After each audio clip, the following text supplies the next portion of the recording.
ভালো সেইটাই করতে হবে। তাদের যে চাওয়া, সেই চাওয়ার সঙ্গে আমাদের সকলে একত্রতা থাকতে হবে এবং সেই একত্রতা আমি প্রকাশ করছি।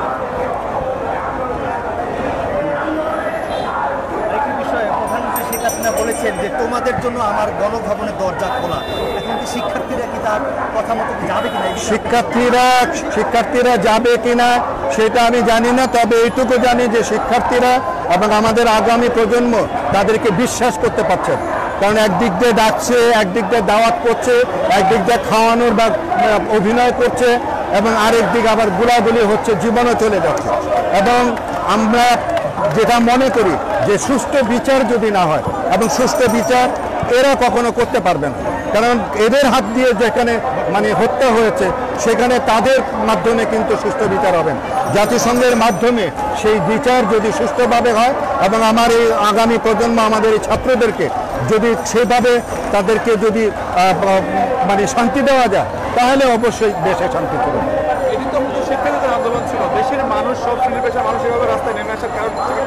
এইটা দীর্ঘদিনের মানুষের যে যন্ত্রণা, ভিতরে যে ক্ষোভ, সেই ক্ষোভ মানুষ এতদিন পর্যন্ত প্রকাশ করতে পারে, যে কারণের জন্য এই ক্ষোভ, এই যন্ত্রণা প্রকাশ করার জন্য মানুষ রাস্তায় নেমে।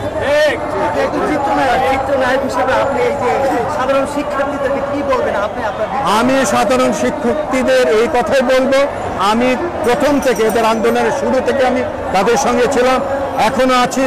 যতদিন তাদের এই আন্দোলন থাকবে ততদিন আমি তাদের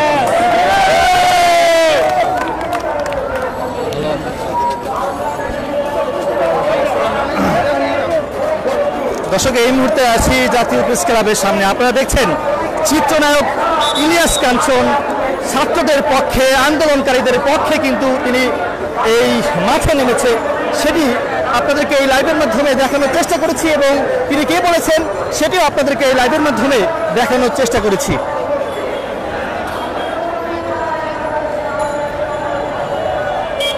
ইলিয়াস কাঞ্চনকে দেখা মাত্রই সবাই ছবি তুলছেন। দর্শক, লাইভটি কে কোথা থেকে দেখছেন কমেন্টে জানাবেন। আমার কথা আপনারা শুনতে পাচ্ছেন কিনা সেটিও কমেন্টে জানাবেন।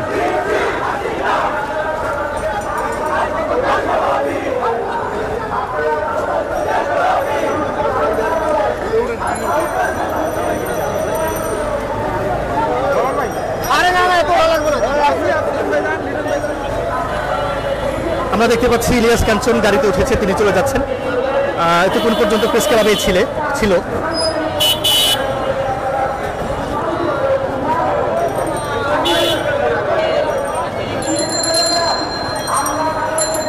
দর্শক, আপনারা একটু কমেন্ট করবেন আমার কথাগুলো আপনারা শুনতে পাচ্ছেন কিনা, এজ এ ক্লিয়ার।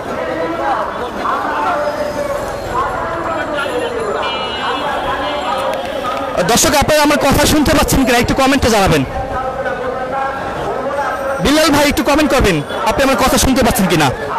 কিছুক্ষণ আগে ইলিয়াস কাঞ্চনের কথা নিয়েছি, তার সাক্ষাৎকার নিয়েছি। তিনি বলেছেন সাধারণ শিক্ষার্থীদের উদ্দেশ্যে বলেছেন, গণভবন নিয়ে কথা বলেছেন, সবকিছু মিলে কিন্তু আন্দোলনকারীদের পক্ষে কিন্তু ইলিয়াস কাঞ্চন কথা বলেছেন।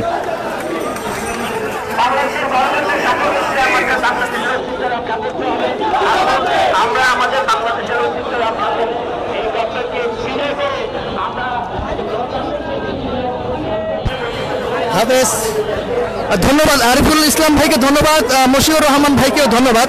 আমার কথা আপনারা শুনতে পাচ্ছেন। আমরা আরো কয়েকজনের সঙ্গে একটু কথা বলার চেষ্টা করব। প্রথম দিক থেকে ইলিয়াস কাঞ্চনের কথা নিয়েছি, বক্তব্য নিয়েছি। এখানকার যে আন্দোলনকারী যারা রয়েছে তাদের সঙ্গে একটু কথা বলবো, জানার চেষ্টা করব তারা কি বলছেন, আপনাদেরকেও শোনানোর চেষ্টা করব।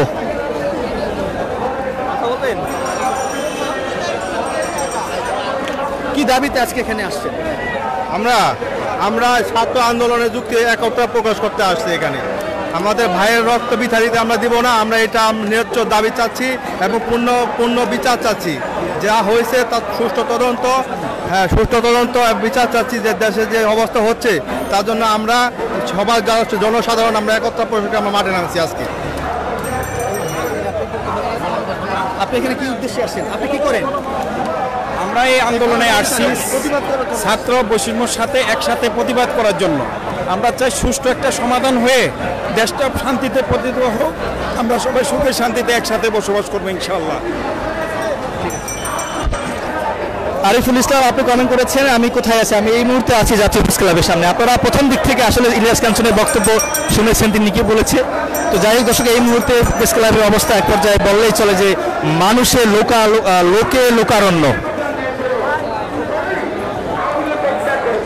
আমরা একটু ভিতরে যাই, এখানে সাংবাদিক নেতারা সমাবেশ করছেন, বক্তব্য দিচ্ছেন। দর্শক, আমি আবারও জানিয়ে রাখি, প্রথম দিক থেকে ইলিয়াস কাঞ্চনের বক্তব্য নিয়েছি। আপনারা হয়তো এখন কমেন্ট করতে পারেন যে ইলিয়াস কাঞ্চন কোথায়, তিনি এখানে ছিলেন, তিনি এখন চলে গেছেন।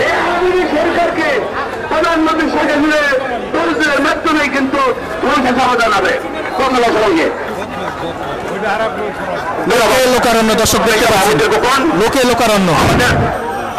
আছেন এই পর্যায়ে আমি বক্তব্য রাখার জন্য অনুরোধ করছি আমাদের